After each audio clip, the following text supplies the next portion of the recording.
Assalamualaikum warahmatullahi wabarakatuh. Salam dan bahagia Bapak Ibu Guru Penggerak.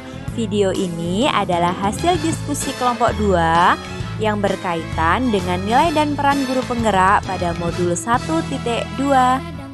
Saya sendiri, Mira Widya Ratnasari, dan rekan kelompok saya antara lain Ibu Mahmudah Kartika Dewi dan Ibu Oki Wahyu Sejati. Kami dari calon guru penggerak angkatan 8 dari Kabupaten Malang. Selamat menyaksikan. Terdapat 5 nilai yang harus dimiliki seorang guru penggerak, di antaranya kolaboratif, mandiri, reflektif, inovatif, dan berpihak pada murid. Diharapkan setiap guru penggerak mengimplementasikan kelima nilai tersebut dalam kehidupan sehari-hari demi mewujudkan pembelajaran yang menyenangkan bagi peserta didik dan menciptakan profil pelajar Pancasila. Selain memiliki nilai, guru penggerak pun memiliki beberapa peran guru penggerak, antara lain yang pertama, guru penggerak menggerakkan komunitas belajar untuk rekan guru di sekolah dan di wilayahnya. Yang kedua, guru penggerak menjadi pengajar praktik bagi rekan guru lain terkait perkembangan pembelajaran di sekolah. Yang ketiga, guru penggerak mendorong peningkatan kepemimpinan murid di sekolah. Yang keempat, guru penggerak membuka ruang diskusi positif dan ruang kolaborasi antara guru dan pemangku kepentingan di dalam dan di luar sekolah untuk meningkatkan kualitas pembelajaran. Dan yang terakhir, guru penggerak menjadi pemimpin pembelajaran yang mendorong well-being ekosistem pendidikan di sekolah. Saya sendiri memiliki peran guru penggerak, yaitu menjadi pengajar praktik bagi rekan guru lain terkait perkembangan pembelajaran di sekolah, dengan nilai yang ditonjolkan yaitu kolaboratif dan reflektif. Kegiatan yang saya lakukan untuk mewujudkan peran tersebut antara lain kolaboratif dengan rekan teman sejawat atau sesama guru untuk memperbaiki atau merefleksi komponen-komponen pembelajaran yang selama ini telah dilakukan.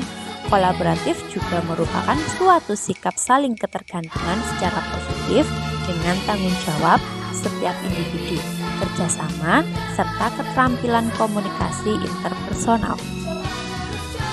Kegiatan kedua yang saya lakukan untuk mewujudkan peran tersebut antara lain reflektif, merupakan jenis pemikiran yang melibatkan pemecahan masalah, perumusan kesimpulan, memperhitungkan hal-hal yang berkaitan, dan membuat keputusan di saat seseorang menggunakan keterampilan yang bermakna dan efektif untuk konteks tertentu dan jenis dari tugas berpikir.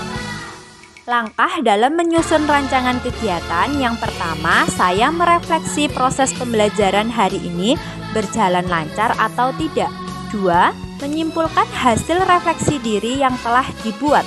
3. Membuat format daily reflection bagi peserta didik serta menjelaskan maksud dan tujuannya. 4. Saya memberikan daily reflection di tengah pembelajaran di kelas, semacam tes diagonik non-akademik. 5. Mendampingi peserta didik dalam mengisi daily reflection. 6. Meminta mereka melengkapi emoji yang mewakili suasana hatinya. Dan yang terakhir, meminta mereka menjelaskan mengapa hal itu bisa dirasakan oleh peserta didik. Berikutnya adalah Ibu Mahmudah Kartika Dewi. Perannya adalah mendorong peningkatan kepemimpinan murid di sekolah dengan nilai beliau yang menonjol yaitu mandiri dan berpihak pada murid. Nilai mandiri artinya mampu menumbuhkan motivasi dalam dirinya sendiri untuk melakukan perubahan ke arah yang lebih baik, baik di lingkungan sekitar maupun untuk dirinya sendiri. Seorang guru penggerak yang mandiri memiliki inisiatif sendiri untuk melakukan sesuatu yang berdampak baik dalam proses pembelajaran tanpa menunggu perintah atau instruksi dari atasan.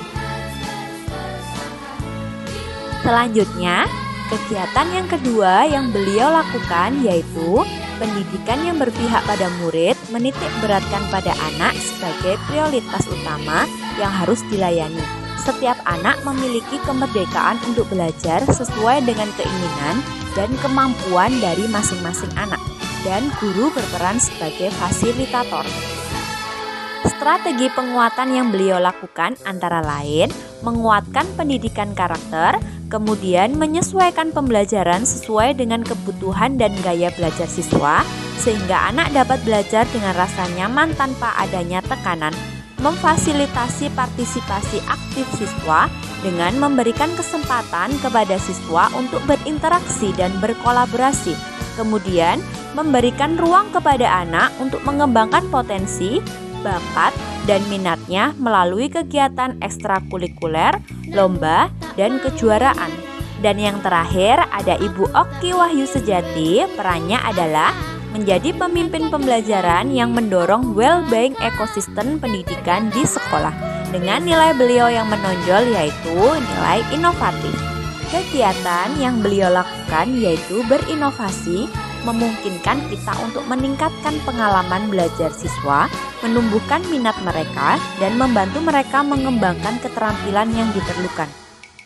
Beberapa contoh inovasi yang telah beliau terapkan antara lain ice breaking, kemudian penggunaan metode lagu untuk menyampaikan materi, asesmen berbasis digital atau permainan, dan yang terakhir sweet rolls. Berdasarkan nilai-nilai kami telah mengembangkan aktivitas yang sesuai dengan peran guru penggerak, yaitu menjadi pemimpin pembelajaran yang mendorong well-being ekosistem pendidikan di sekolah.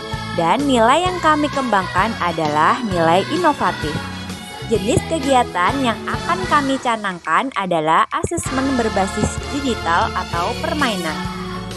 Langkah dalam menyusun rancangan kegiatan, yang pertama, memilih materi, kedua, menyusun soal, ketiga, menyelipkan gambar-gambar yang menarik pada soal untuk mendukung pemahaman siswa, keempat, membagikan link soal, dan yang terakhir, menampilkan skor dan peringkat siswa di layar proyektor.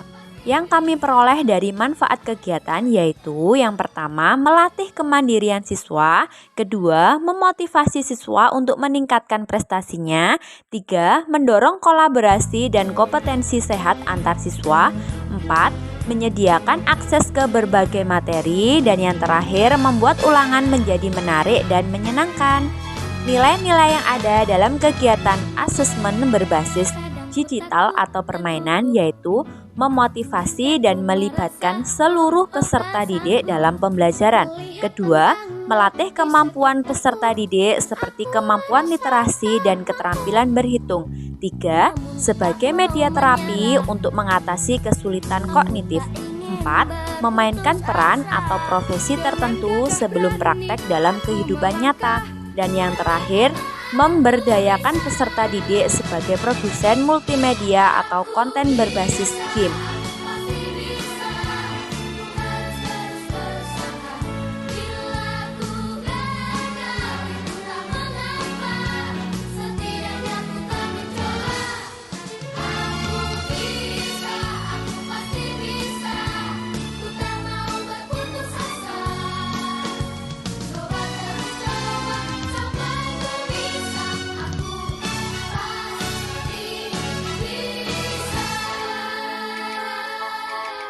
Demikian pemaparan dari kelompok kami. Terima kasih telah menyaksikan video ini.